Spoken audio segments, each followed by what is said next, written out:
This is the Horse Radio Network.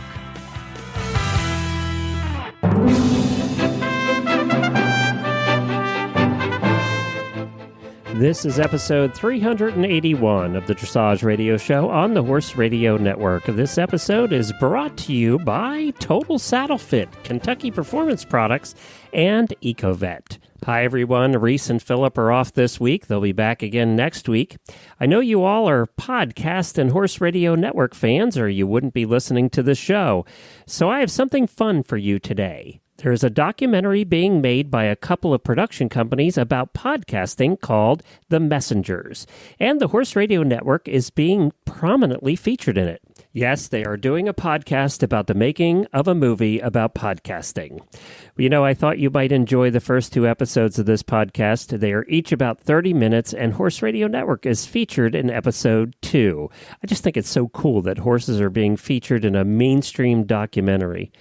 Any love we can get for horses is certainly appreciated. Plus, you might hear Scooter's name in here, too. Dave Jackson hosts it. He's a good friend of mine and one of the gurus of podcasting and very entertaining. You will love him. I hope you enjoy it, but let's get started right after this Nutrition Minute from Kentucky Performance Products. This Nutrition Minute is brought to you by Kentucky Performance Products, the company that simplifies your search for research-proven nutritional supplements at kppusa.com.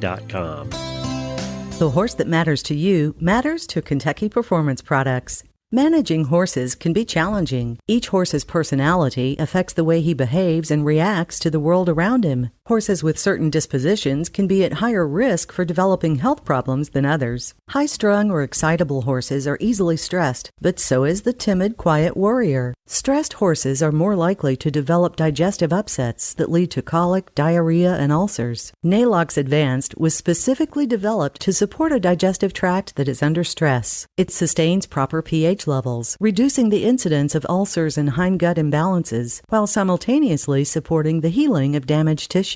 Nalox Advanced supports the complete digestion of starches and sugars and sustains populations of beneficial bacteria. Make life a little easier on your sensitive horse and start him on Nalox Advanced today. To learn more about the ingredients in Nalox Advanced, visit Kentucky Performance Products at kppusa.com.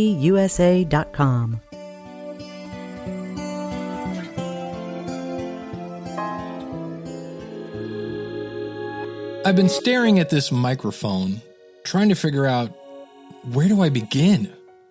How do I introduce you to something that has the potential to make a dramatic change in your life?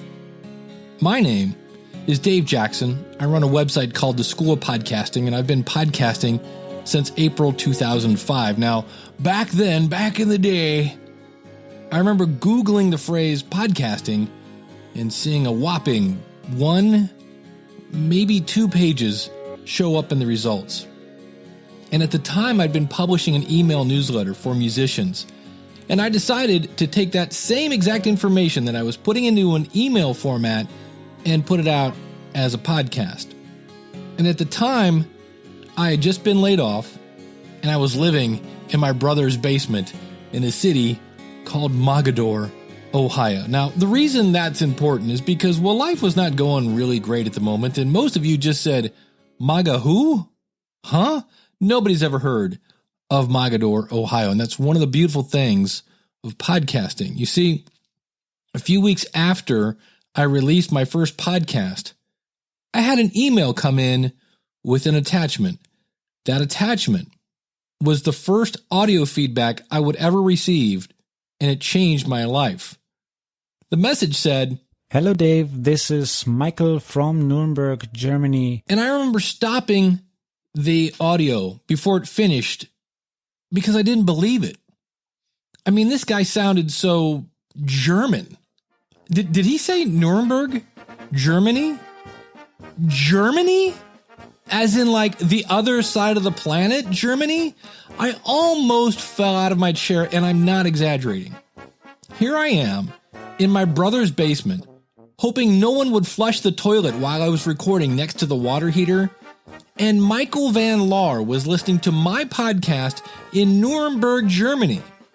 Look, I knew podcasting was going to be huge, but this was proof that this was going to change the world. So my goal here is to lead you into the story about a movie about podcasting. Yeah, I know. A podcast about a movie about podcasting. It's so meta. I don't know. It's meta. And we are going to break quite a few rules of podcasting. See, we know where we want to go, but we're not quite sure how to get there. It's kind of like being in a downtown area of really any major city. You can see the building you need to get to, but you're surrounded by one-way streets and traffic, and you know you're going to get there, but you're just not quite sure how. We're going to try to publish on a regular basis, but may not all the time. We're going to do our best. You see, the story is unveiling itself right in front of us. We want to bring you along with us. When we have something to report, we will. You're going to hear a wide variety of audio, from Skype to phone calls, from studios to airports and other noisy places. So welcome to the journey. Please keep your arms and hands inside the ride as we go along.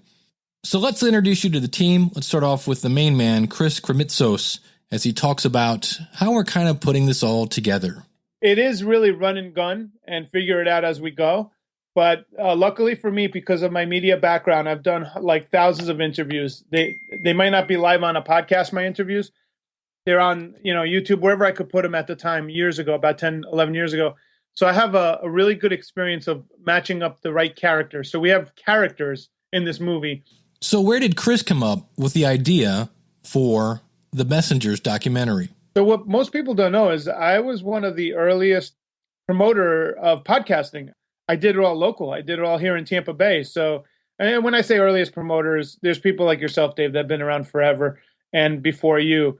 But I would say in 2012, 2013, I was promoting podcasting. Before that, people were talking about Blog Talk Radio, which I think is great in some respects. But at the time, I knew it wasn't kind of what podcasting really was. It was a channel of it.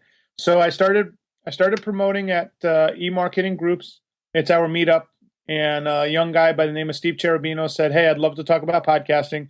He was doing some shows. And I said, "Well, how many people do you have listening to your podcast?" He goes, "Not a lot, like 4,000 a week." And, it is what it is. And I said, "Excuse me?" I said, "Can you say that again? Did you make a mistake? What was the number?" He goes, "About 4,000. I go, "You realize we're in a meetup here with 10 people physically, which I love, but you have 4,000 people listening to you on a weekly basis." And I had bigger events like with 100 people in a week, but I didn't have anything in the thousands. So I said, he volunteered. He goes, "Can I teach podcasting?" I said, "I would love for you to teach podcasting." And that was the first workshop we did. Then we did a bigger workshop, but it was all under like the Tampa Bay area podcasting. And then Podfest was we did Florida Podfest. And then the next year we did Podfest. We opened it up to everybody all over the world. And what you got to feel, because you were there, was the culture we had built up over the last few years, where we are a family, and it's a culture of inclusion and helping people get their message out. So Podfest was formed with the help of Glenn the Geek of the Horse Radio Network, Neil Gillarte, my wife, Katie from Biz Women Rock. And that kind of encapsulated what we're about to grow into, having a really amazing speaker. So here I am about to promote Podfest in 2016. We have people flying from Shanghai, China. I have Justin Crossley coming in from the West Coast, from California. So I started thinking to myself, wait a minute. I got Glenn the Geek, who has a horse radio network. I got Danny Pena, who is Gamertag Radio, which is a gaming network, a gaming show. I said there needs to be a documentary about these different characters because they all come from such different worlds. And that's when I called Neil Gillarte up. He's a filmmaker, good friend of mine.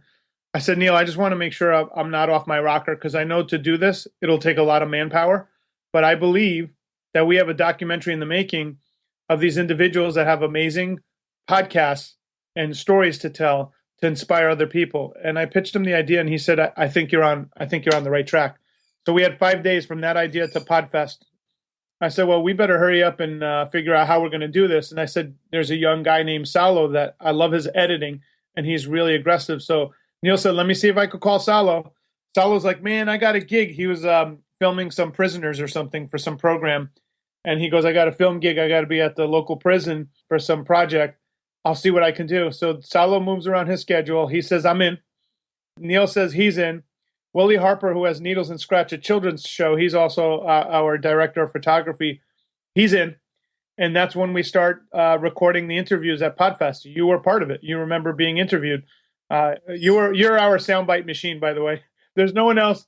I want everybody to know there's no one else that produces great sound bites better than Dave Jackson, period.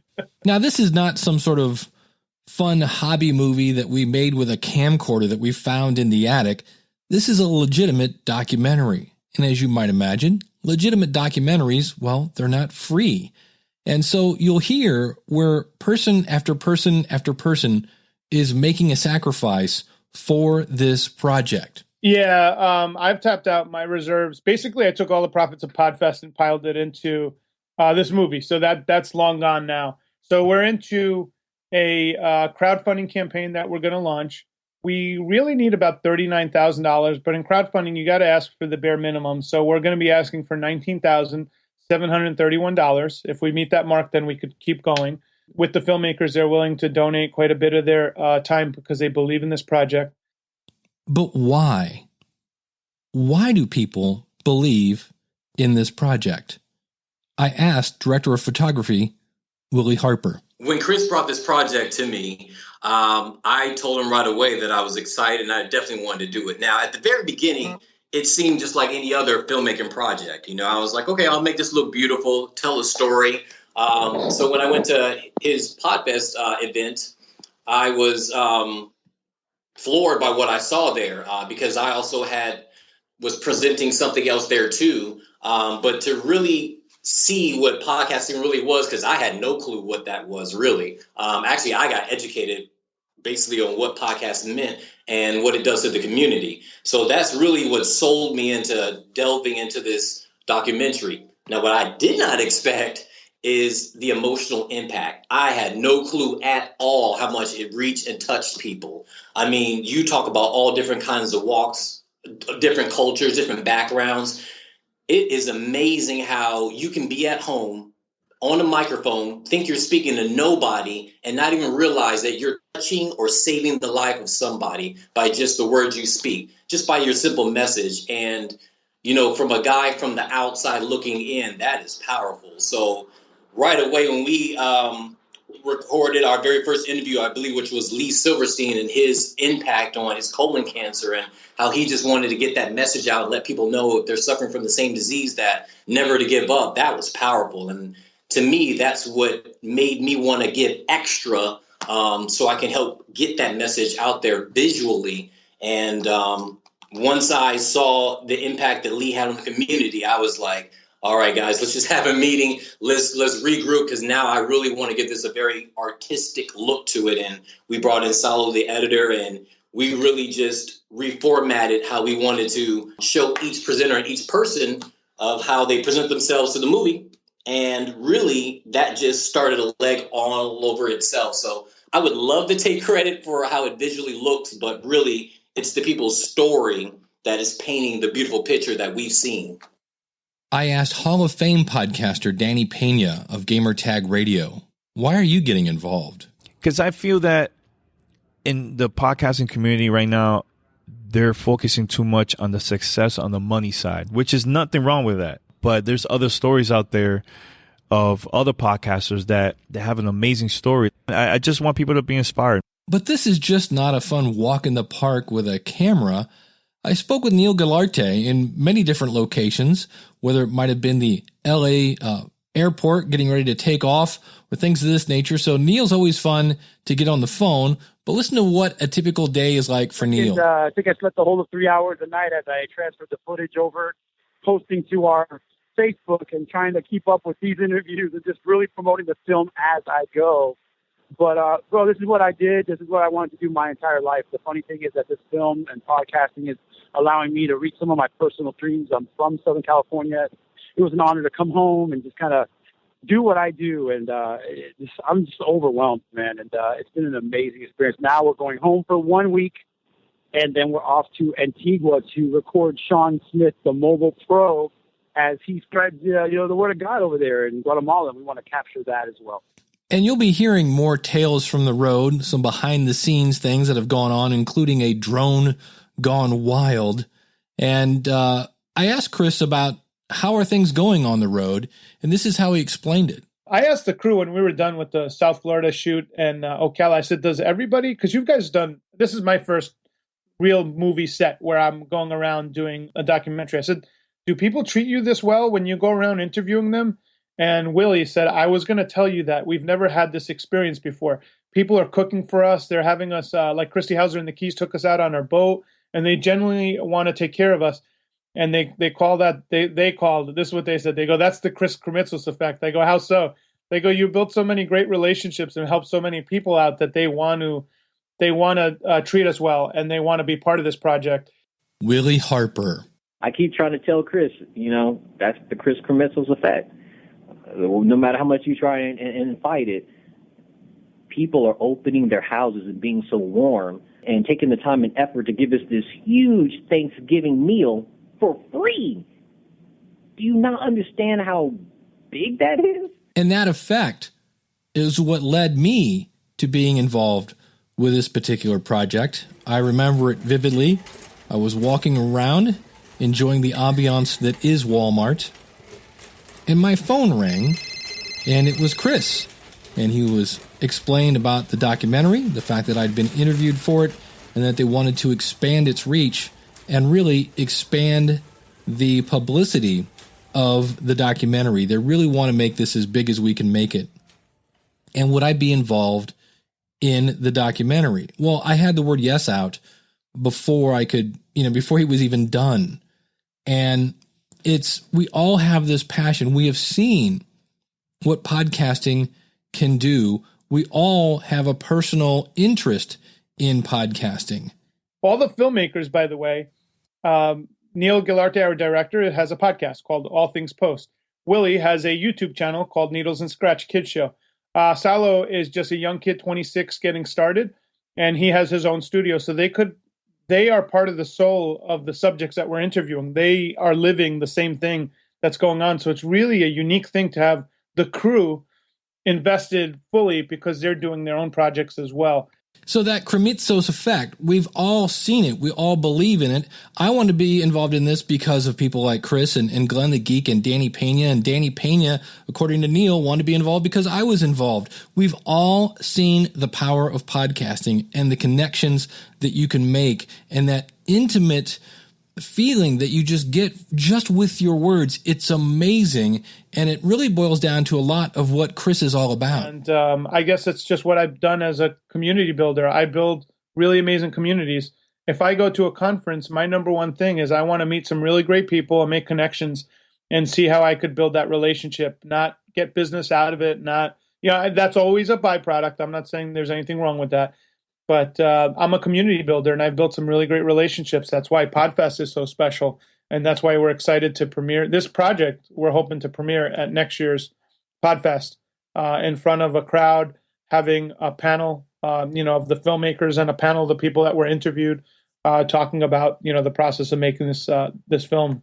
And speaking of the process of creating the film, it hasn't all been cotton candy and rainbows. In some cases, things went literally to the dog.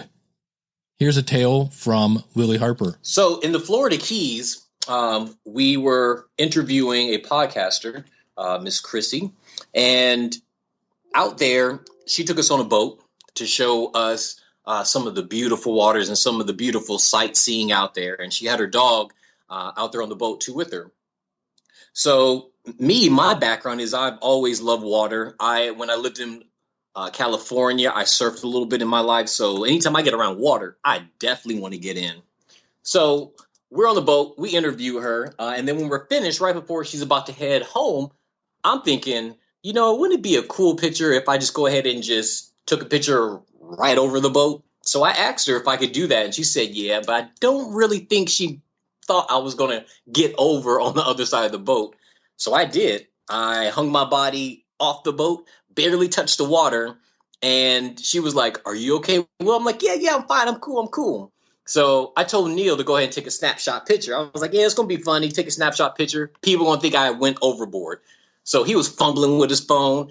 And I was losing my grip because one of the waves had hit my left foot and it took half my body into the water, but nobody else saw that. So I'm struggling to get back into the boat. And Neil goes, okay, well, I'm ready to take a picture. And he took a picture and I said, Neil, I can't get back in the boat. And he was like, this is a beautiful picture. This is great. This is everything. The water's great. Oh, this is going to be so awesome for Facebook. Just make sure you don't see a shark back there. And then I'm whispering to Neil, I can't get into the boat. So he was like, what would you say? Would you say, Will? So the dog actually ran up there, grabbed me by my shirt and helped me get into the boat. So that photo that people see on Facebook with me hanging over is me really trying to get back into the boat. And speaking of road stories, we'll have more road stories from Neil Gularte in the next episode of the Messengers podcast. Yeah, last time I talked to you, I was at the Tampa airport heading here, and boy, did I underestimate how many people would be at this conference. This is the largest gaming conference in the world. And as we start to wind down this episode, I wanted to talk about the message of executive producer Chris Kremitzos, but I didn't want to get it directly from Chris. So I talked to some of the people involved with the project. And we're going to start off with Desmond Adams, who is a radio personality and a podcaster. He's an empowerer. He walks around trying to figure out, who could I connect that person with? Who could I network that person with? And that's what he's all about. So with this documentary, I really, truly believe, and it's taken me a while to understand this, that Chris really wants somebody to see this and go, man, I got a message. That's for me. I can do it. John Dennis is a podcaster and runs the largest Facebook group dedicated to podcasting called the Podcasters Hangout. Here's what he had to say about Chris.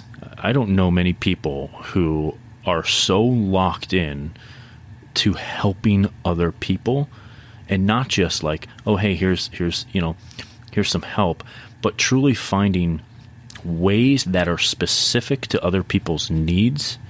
I think it's an inherent quality and trait about Chris. I think The Messengers, this documentary, is sort of a culmination of who he is. At his core, I know he wants to help others. And so this isn't just a documentary to kind of chronicle how others do things with podcasting, but it's a film that is at its core portraying what Chris stands for. I was able to get Chris to talk a little bit about himself. You'll see it in this film, whether it's Lee Silverstein, who was hosting one of our podcasting meetings. He got inspired by being the host. He's standing in the back of the room. He's sitting there hosting the meeting for us at a local college, and now he has the colon cancer podcast, so he could help people with colon cancer because he's been dealing with that for the last few years, thriving and succeeding, and he's created a podcast to help people with that. So I would consider myself an amplifier. So anyone around me that believes in what I do, I'm able to help them by upping their game and directing them in the right direction.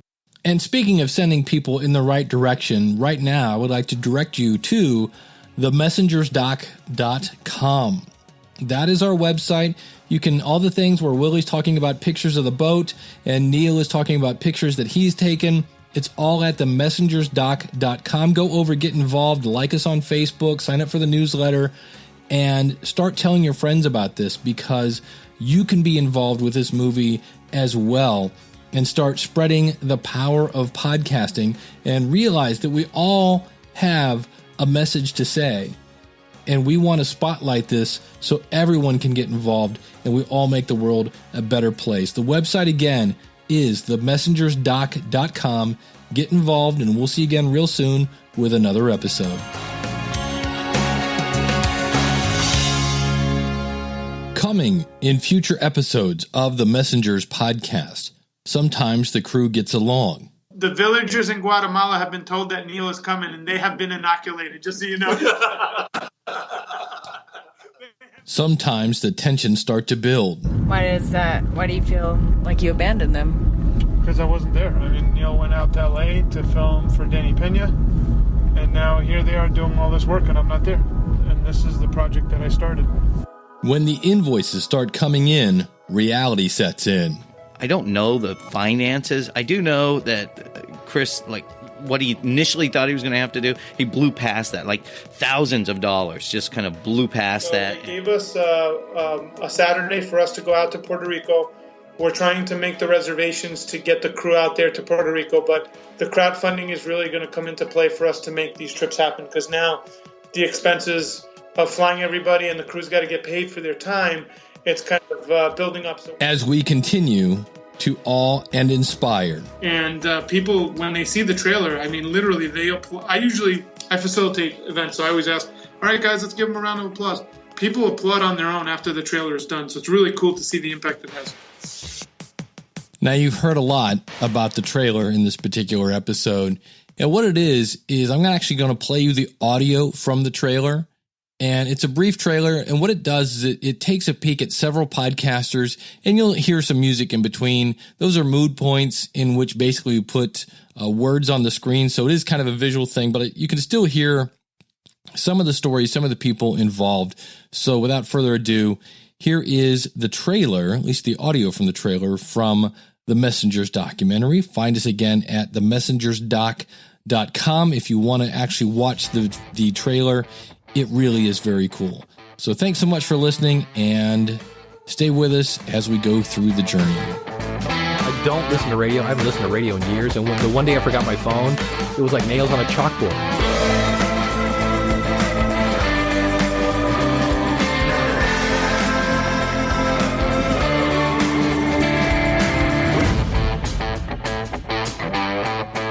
This great podcasting is like porn. You know it when you see it. Oh my God, people have no idea how much work this really is. Don't be afraid to start. Just get started. People are going to always want to have a voice. They're going to want to always share it with people. It's the experience of the excitement of connecting with somebody. Capturing the power of intimacy is something that podcasting does better than any other medium. It's got to be something you're passionate about, because when you first start out, you're going to be podcasting to nobody. Let the listeners be part of your journey, because they're the ones that are going to be spreading the word about your show.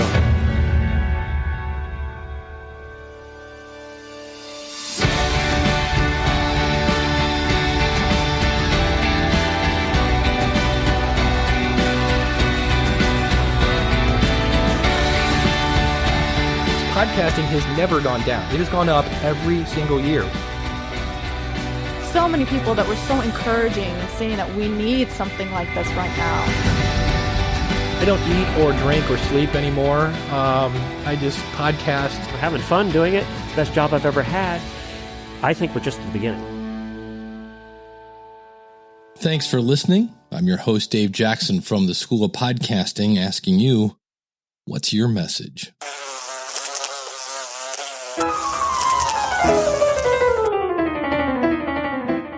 Wouldn't it be wonderful if your horse could enjoy a zone of repellency from pesky flies? Well, he can with EcoVet. EcoVet is an entirely new type of fly repellent that is safe for horses and those applying it, offering a real alternative to toxic pesticides like pyrethrins. EcoVet confuses an insect's normal directional ability, the bug's GPS, if you will. So if it can't locate your horse, it can't bite your horse. Dr. Wendy Ying from the Driving Radio Show has been using it in South Florida, also known as the Jurassic Park of biting insects, and she just loves it. EcoVet's active ingredients are naturally occurring food-grade fatty acids that have been clinically shown to improve the condition of horses with difficult-to-treat sweet itch problems. EcoVet is effective on mosquitoes, ticks, no-see-ums, as well as flies. You can visit EcoVet online at eco-vet.com for more information or to order. You can find EcoVet at Dover Saddlery Stores and EcoVet's on Facebook. Just search EcoVet, EcoVet. We're going to talk about the new girth that Justin has. And Phil and I have both tried this girth, and it's fantastic. So, Phil, take it away. I've had it. It's called, for quite a bit, it's called the Stretch Tech Shoulder Relief Girth. It has all the same awesome qualities and features of the shoulder relief girth, only that this one has a triangular elastic center that that allows the horse's chest to expand, and it makes a softer contact with the horse's sternum. So it's taken all the qualities of that nice shoulder relief girth and enhanced them even further, and made an awesome girth to allow your horse to breathe a little better It fits awesome. It allows the shoulder freedom that we've talked about, puts your saddle in the exact right place where you want it to stay. I like to test things out to see if they, stand up to the rigorous training schedule, work schedule of the horses that we have. And I've used it almost every day. And it's been a really great girth. I think it's even better than the shoulder relief girth because it's got more aligners. You have options, what you want to be on against the horse. So I have the leather one. And what I've really been liking is the neoprene liner, which is easy. You can take it off, hose it down, or put it in the wash or whatever, and it's been extremely durable, and it fit forms to the horse. In a recent talk at a podcast event, speaker Anna Sale said having a podcast is a lot like having a baby. If that's true, doing a documentary about podcasting is kind of like having twins. And if that's the case, doing a podcast about a documentary about podcasting is kind of like having someone hand you twins while you're treading water. So I decided to get on Skype with executive producer Chris Kremitzos. My problem is I have too much information. It's a matter of... That's why I want to call you so we could kind of come up with what are you thinking for the next couple episodes? Yeah, let's think out loud about the story. So we already did the beginning of this narrative. So what did we do? It's been so long now. After we launched everything, I guess the next episode would be like things got tough and dark. Well, the one thing we completely skipped is Danny's trip to California. That's right. You see, we've done so much, I forgot. That's the fun part is I have to keep listening through the ears of the audience, and I'm like, wait, they haven't heard that yet.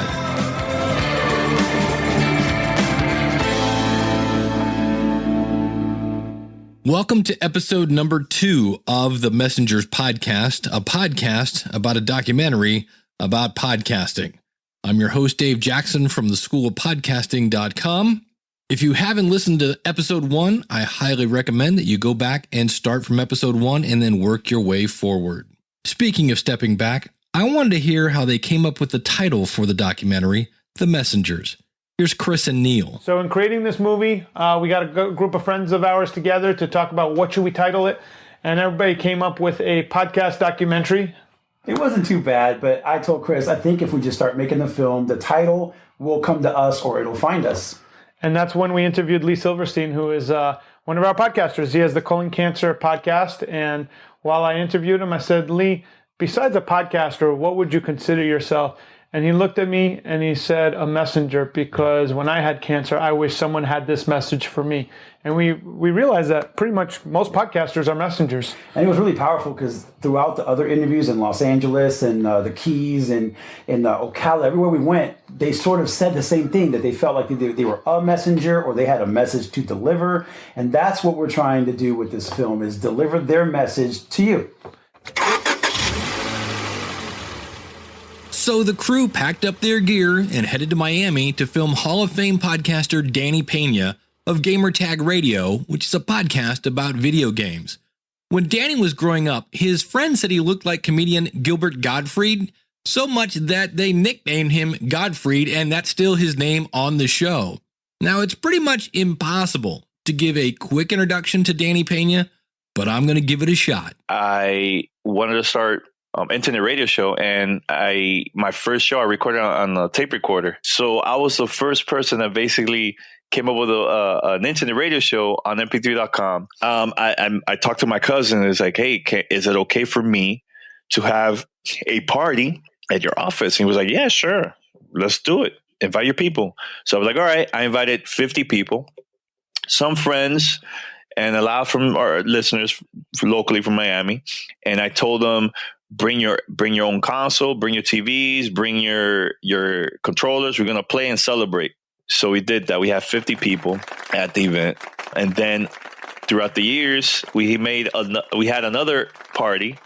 So the first party, we had 50 people. Then the second party, we had a bigger venue, bigger everything, more tournaments, had music performances with independent artists here from Miami. And we had then 500 people. So then from there... So let's hold on a second. So this is basically a big party You got live music, so we're getting our jam on as we're playing video games? Yes. Okay. Yes. And also a bunch of giveaways. So a lot of companies will send us free games or T-shirts or, goodies to give away to the crowd. And it was totally free. Totally free. So the third party, bigger venue. Now we're in the downtown area of Miami. And we had now more performances, more tournaments, more of everything. And we had 800 people now. Jeez. So then my business partner was like, his name is Pete. He was like, Danny, this is like the day after this party. He was like, dude, let's have a party during Super Bowl weekend here in Miami. I was like, dude, I don't know, man. That's like kind of crazy because, we're getting our community. They're coming from everywhere, from all over the country. Some even came from like Canada and Puerto Rico. And I was like, it's going to be really, really expensive to fly down here in Miami or get a hotel and everything. How are we going to pull this off? He's like, dude, let's start spreading the word from now. And we did it for like a year. So then we had our party.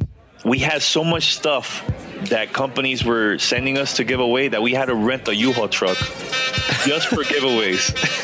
So I had committee members that came down, and a lot of them, they were sharing rooms like that. And some of them, they were like, hey, we'd like to help you guys. So they went to my house and they were just helping me out with everything. So then I found out that the Miami New Times named us the #1 Super Bowl party to attend during Super Bowl weekend. And dude, let me tell you, I was super nervous when I read that because I was like, oh my God, they put us up there higher than Pepsi, higher than Playboy, higher than a bunch of concerts. And the reason why is because we had it for free, but we got sponsors through gaming companies that were at the event, 2K Games and EA Sports and so on. Then I find out that EA Sports talked about us on ESPN. They had like a Madden ball tournament.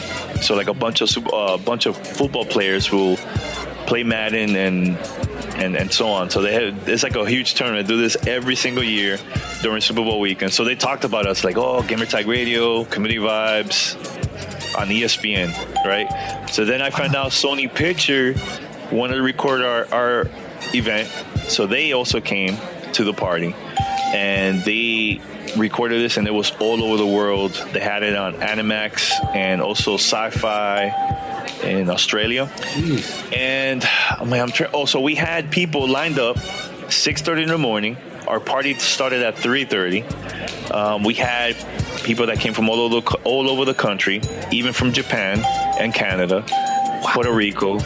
And wait, you just said something that like we just kind of, your party starts at 6:30. Yes. No, actually 3:30. 3:30. And when do people start lining up? 6:30 in the morning. That's crazy. They basically, some of them parked by the club and slept inside of their car waiting for the party to begin. And so how long were you promoting this before it actually happened? Almost a year. Okay, so that's the cool thing. It's like, it's the event. You got to be here. Mm-hmm. It's going to be off the hook. Mm-hmm. That's awesome. Yeah, and we had our party. 1,000 people showed up. 1,000 plus. It was perfect because some of them came for Super Bowl weekend, and it was like the perfect time for them. We could hang out with Godfrey and everybody else for Gamertag Radio. Like it was perfect too, Not too bad for a guy that started with a cassette deck. And again, this is just a portion of his story. I mean, later he played video games with Bill Gates, but eating one Lay's potato chip and doing a short clip of Danny Pena's story are two things that are just basically impossible. So I asked Danny about the time when the crew was in Miami filming his story. There was times I got really, really emotional. I cried during the film. When they asked me questions about like my family, the struggle. There was a time that I almost stopped podcasting because of the stupid trolls and the haters that hate that we were getting so much like success with our show. They try to wait for that one moment that we made that mistake. And a lot of people were just like going after us, man, and there was a time that I got too stressed, and it was my fiance was the one that told me not to quit. And I talked about that. And she also talked about that too in the film too. So things were going well on the road. In fact, some might say they were pulling off a few miracles. Chris Kremitzos has the story. Well, I had rented a Dodge Caravan, and we were driving home, and I was tired. I had about a third of a tank, and I remember we were in like these botanical garden areas, like it was in Homestead, Florida, which is right on the Everglades. And I remember I was thinking, should I get gas? Should I not get gas? Should I get gas? Should I not get gas? And I'm like, yeah, screw it, let me get gas. And I turned right into the gas station. The moment I opened my door, the car that was behind me smashed into the car that was stopped at the light. Had I not gotten gas, the crew, we would have been rear-ended, and it would have been all their equipment in the back of the Dodge Caravan. So I don't know if it was divine providence following us, but it was just amazing. When I opened up my car door, I heard something hit, and I realized that was a car behind me rear-ending the car stopped at the light. So, just seems like we have little angels watching over us as we're making this movie. And then Danny got an idea. I told him, guys, if I could take one of you guys to E3, one of the biggest video game conventions in the world. Next thing I know, I'm on the phone with Neil in an airport. I'm here at the Tampa airport getting ready to go to Los Angeles, California. It's funny, I'm going home. I actually grew up in Southern California, so I'm actually excited to go home. But the reason we're doing this is about a week or so ago, we were down in Miami recording Dan Pena, the host of Gamertag Radio. He was a Hall of Famer for the Podcast Movement Award, I think a year or so ago. And so now he's really expanded, he's really grown, and he invited us. He said, hey, thanks for recording my sort of rags to riches story, my start-off story. I'd love if you come to E3 and see me at the big show where we're at our best, and my entire crew is there. So, our executive producer, Chris Krimitsos, made it happen, and I'm now getting ready to board a plane to go out to Los Angeles for the E3 Gamer Conference, which is the largest gaming conference in the world.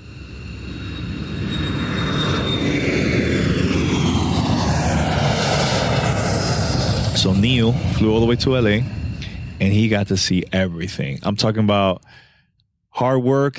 We got him tired. Only the first day, I got him so much content that he was like, I'm exhausted. Like, this is just day one. I'm like, watch day two. Again, got him more content. Day three, he was already like tapping out. Like, all right, I got to be out of here by 12 and everything, But it was cool. So he got to see us interviewing Microsoft, Activision, all the big video game companies over there. And I got him a couple surprises too. People that I helped in the past that they started either podcasting or they needed tips to get through E3. I got them to talk to them for the documentary. And that was the thing that he noticed, that a lot of people were saying that Danny was always there to help the community. And I also got people in the video game industry to say a few words. They know that we're very influential in the video game community, and they will contact us and invite us to events that no other video game podcasts get access like that. So that was a cool part about filming the documentary, because he got to see the behind the scenes of us sweating, like arguing, everything, So, and at the same time, took him to CBS Radio so they could also see us inviting other video game podcasters to join us, because I want them to also be inspired. Like, man, now Godfrey and the whole crew, they can kind of deal with CBS. Man, dreams do come true. So that's why I always invite independent podcasters to like a daily sessions at a CBS Radio studio. So.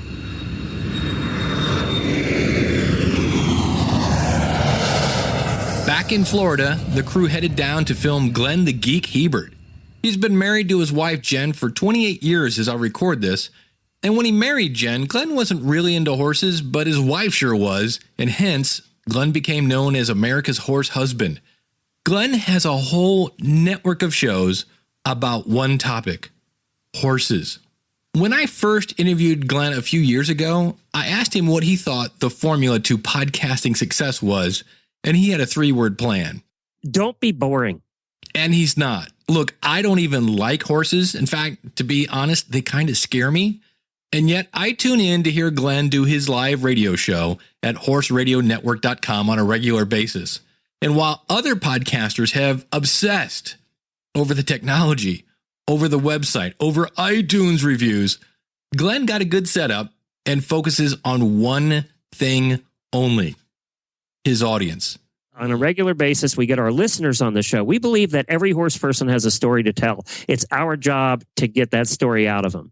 If I see somebody on Facebook that did an interesting thing, we contact them and say, come on and do a listener highlight. We're not all about going after the big name guests. That's another mistake podcasters make. Your best, most interesting people are our listener interviews, because they're doing great, fun things out there, and they want to tell somebody about it, and they have nobody to tell except go do a little post on Facebook. So I understand why Glenn would be featured in the movie. I got executive producer Chris Kermitzos on the phone to see how he got involved with Glenn. We were doing, I think it was the second podcast. Have you ever had the experience where, like, you read an email and the news is way too good to be true that you think there's something wrong with your eyesight? That's what happened when I saw that Glenn had bought a ticket from a Facebook ad that I put out. He was one of the first. And I was like, wow, this guy doesn't even know me. Like, that's the cool thing in the world we live in. Like, he bought a ticket because he wanted to go to Podfest.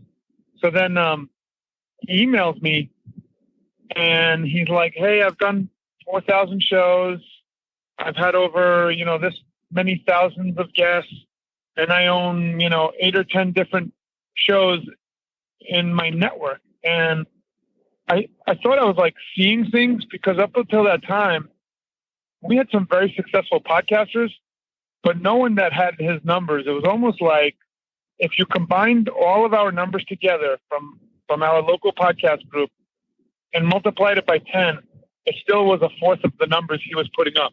So it was like Michael Jordan showing up and saying, hey, I bought a ticket and I'd love to learn from you guys. And the first thing I thought was like, I don't know if I could teach this guy anything. If anything, he should be our Latino. Like, this guy's bigger than the other conferences I've been to. They don't have someone like this guy. This guy's like unbelievable. He's been doing it for 7 years. And I called him and I said, what are you doing? And he said, my podcast is about horses, but I thought he said horse. And I said, excuse me? And I'm like, man, horse, that's a weird subject, but hey, niches, you got to own it. And then he says, no, horses. I go, like horses, like the things with hoofs, the animals? He goes, yes, about horses. I'm like, oh man, okay, cool, man. For 1 second there, I thought you just said whores. And I'm like, wow, if you were able to monetize that, God bless you. But, we had a funny aside. We're laughing, but in all seriousness, in that moment, I was like, if a man could own the niche of horses via podcasting, this platform is, you could pretty much accomplish anything you need to if you know how to do it right and you were passionate enough. So that's how I met Glenn. And ever since then, he's helped us organize the next year's Podfest, and it got bigger and helped us bring some really great people together. And he's just one of the greatest human beings and probably one of the most experienced podcasters on the planet. Now, I said earlier that I get a little nervous. Okay, I get a lot nervous around horses, and there's a reason for that. When you're dealing with animals, you never know what's going to happen. That's the fun part. There's always that. And I would think, have you ever been kicked by a horse? Oh, yeah. And stepped on. And, Jennifer had the worst accent. I don't know if you want to hear about it, but sure. Jennifer had the worst accent I've ever seen. We had a tax business, a whole retail business at our farm. So we had a retail space and the whole thing. We were in working one morning. She was out doing the horses in the barn, and she came in the house with a towel on her head with blood everywhere. Yes. She had her hand on her head, and there was just blood everywhere, all over her face and everything. And she said, I got kicked. I have to go to the hospital. And what had happened was the horse slipped. She wasn't riding it or anything. She was bringing it in the barn. The horse slipped, fell down. She fell between the horse's legs and got caught with the horse trying to get up. So the horse is scrambling to get up, and she's in the way. So she got kicked in the chest, and she had her scalp was torn up in the shape of a horseshoe on the top of her head. Really, it was in the shape of a horseshoe. So I got her. We got her towel on her head. We got her into the car to take her to the hospital. Got about a mile down the road into the little town where we lived, and she started to pass out on me. So I went to a doctor's office that was on the way. They called the ambulance, and they took her the rest of the way. She had 14 staples in her head, and she broke her sternum. So they were more concerned about that, actually. But we've had all kinds of accidents like that with horses. Jeez. So that's where, like, when you have a drone flying around, it's when you go, you know what? Yeah. You don't want It's to dangerous. I mean, unfortunately, we read in the news every day because we get all the horse news from around the world. There are people dying every week in horse accidents. So it's something you have to take very seriously because they can kill you. They're a big animal, a lot of them weighing in between 1,000, 2,000 pounds. You're not going to win that battle. Yeah. They fall on you or something like that happens. You're getting the worst end of it. And were there people sleeping in the barn? How did that work? We had people on the floor. We had people in a bed. They had people in a hotel. We only had so much room in our house. So we had people in a hotel. But it was fun. I cooked breakfast for them on Saturday morning before we went out to play with the horses. And I think they all got an education in horses. I don't know that any of them had really had horse experience before. So they got a little bit of an education in horses. Our horses are pretty good. So, it's not like that was a problem. But Jennifer had just gotten her new horse, so we weren't quite sure what he was going to do. He was kind of an unknown quantity. He's a big horse, so we weren't quite sure what he was going to do. So what's it like when you're mixing horses with a drone? Well, that was interesting. They came here to film for 2 days. They filmed our live show, Horses in the Morning. And then the next morning we took all our horses out. I have a carriage horse and my wife has a riding horse, and we went out to the field and they had the drone. They have a cool drone. They had the drone there and they had a couple cameramen there and they wanted to film us going around. Well, it was going fine. And our horses were okay with the drone because they kept it pretty high. They have a really nice drone, and they kept it pretty high, and that was all going well. And it goes round and round and round. You know how video is. You have to put 12 hours of footage for 30 seconds of video. Right. So we're going around and around. And then we thought it'd be a great idea to get the guy from Inner City in the cart to film from in the cart. And that was the point where Neil flying the drone decided to bring it down a little low, and my pony didn't want to have any part of that drone and bolted. With this Horse City guy, I'd never seen a horse, been in the cart before, holding onto his camera, holding onto the cart as we're flying down the field. So, fortunately, he didn't bolt for very long. It was pretty good. I mean, I didn't kill him, but I don't know that he's going to be in a cart anytime soon. It was funny, actually. Nice.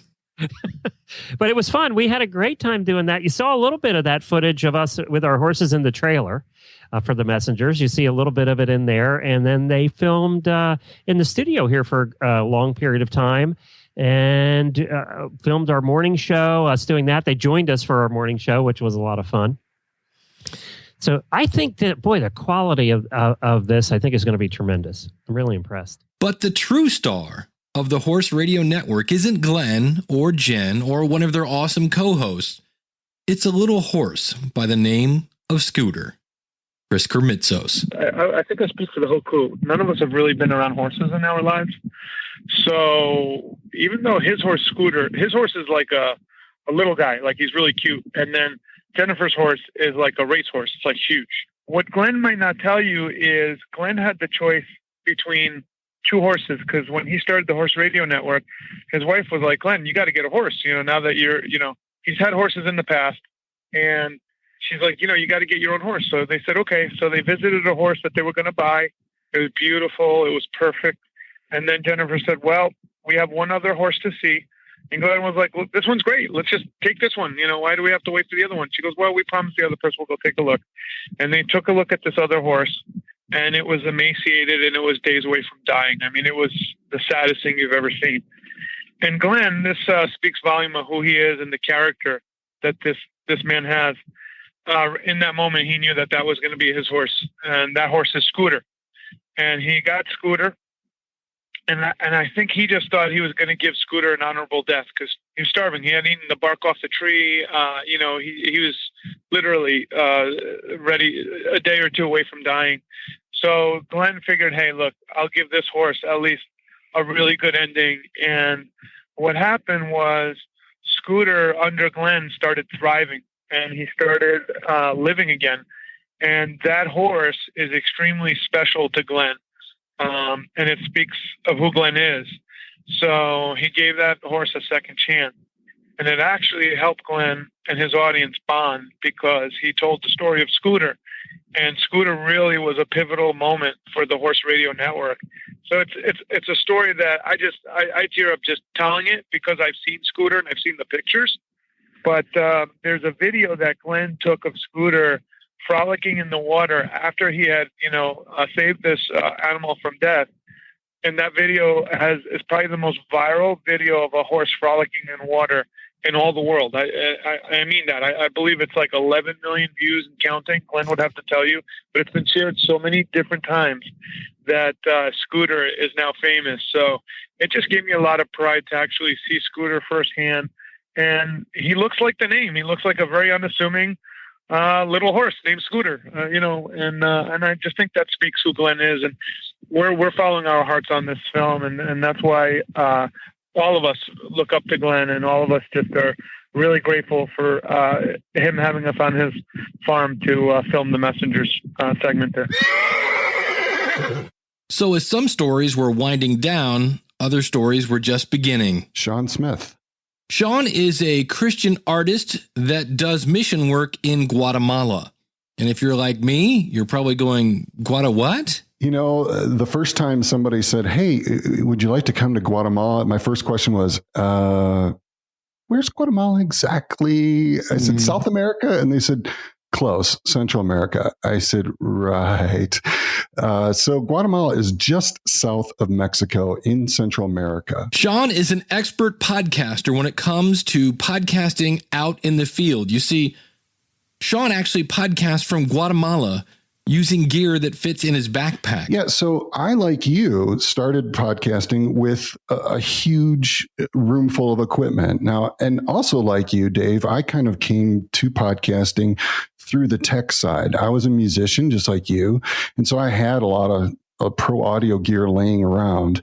And so for me, it was kind of a sidestep. It wasn't really a big leap to think about pro quality audio, recording pro quality audio, because I've been a studio musician for 20 years and I had all kinds of equipment, right? But my problem was when we got to Guatemala, we realized during our mission that it was really difficult to communicate all of the things that were happening every single day on the ground in Guatemala back home with family, friends, and supporters. We really wanted to share these stories because, as our mission team members say, a month's worth of stuff happens in like a day. And by the time they get home, they even forget, like, what happened on Monday? It's just so packed full of not only physical work, we were really busy, but a lot of spiritual journey and emotional things that happen throughout the week. So we really wanted to communicate back home somehow, some way with family and friends. The problem is, in Guatemala, like many other developing countries, there's no such thing as broadband. Internet. It's just super slow. And so that started me on a 4-year journey of trying to figure out how to get all of my studio equipment into a backpack. And it was then that that Apple came out with they released iOS 7, which is their 7th version of their operating system, which allowed pro quality audio, 2-channel pro quality audio into an iOS device. And I was like, that is the key. If I can get pro audio into an iOS device that wasn't plugged into electricity, because that is so unreliable in Guatemala, and something that isn't dependent upon batteries, like recharging batteries and like a digital recorder, which I had, but the power would go out, and digital recorders can be, they need batteries and they need SD cards. And so the iOS device is really key for me. And it literally took me years to figure out the right connections of equipment and mics and interfaces, cables, adapters to get truly pro quality audio that we could upload every night. So Sean was in Florida speaking at PodFest. He had a great time. And then later, Sean had an idea. So I was in Guatemala prepping for our mission teams, and I started following the Messengers Facebook page, following the filmmakers. And I started seeing the photos of them with Christy in her boat in South Florida in Key West, right? And the amazing drone shots of Danny Pena and the graffiti wall in Miami. They released that trailer, which is amazing. And then I saw the amazing footage of Glenn the Geek and his horses. And I knew that I was being featured in the film. And I thought, wow, wouldn't it be awesome for the film crew to film me in my studio, in my Mobile Pro podcasting studio here in Guatemala? Wouldn't that be awesome? And they could tell the whole story. I mean, they could tell the story of how I got into podcasting through the mission work, and they could show us actually recording our nightly podcasts from Guatemala. And I thought, this is nuts. I mean, it was literally 2 weeks from our mission, and we only do this once a year. And so I sat on it for 3 days. Like, this is just insane. I can't ask somebody to drop everything and come here in 2 weeks. But after the third day, I literally woke up in the middle of the night and I said, so what if they say no? I mean, what if this could be part of it? What if they could capture the amazing vistas of the volcanoes here in Guatemala? I mean, one of the villages we serve is literally called Buena Vista. I mean, beautiful view, and it is spectacular. And capture the story of how podcasting started for me, doing mission work and trying to share these stories back home. And that is the message of my podcasting, is you can podcast from anywhere. And that's how we got started.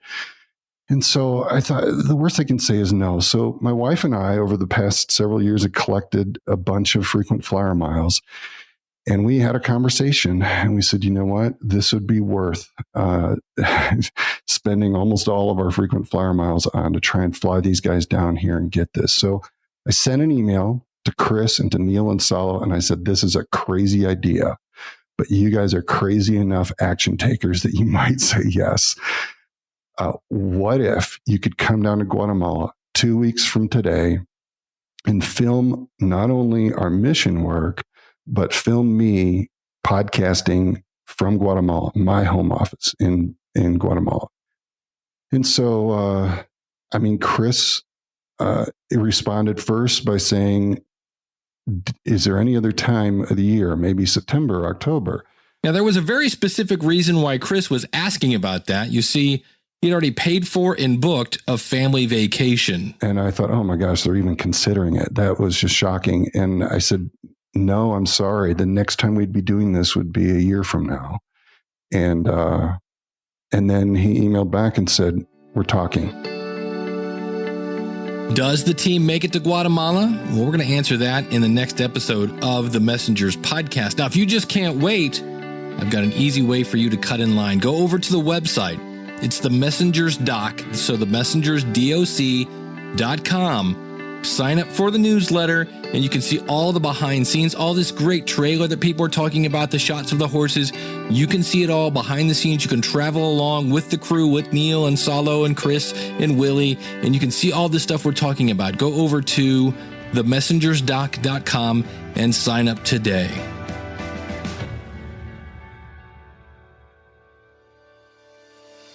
This episode featured clips from Sean Smith. You can find him at themobilepro.net. Glenn the Geek Hebert at horseradionetwork.com.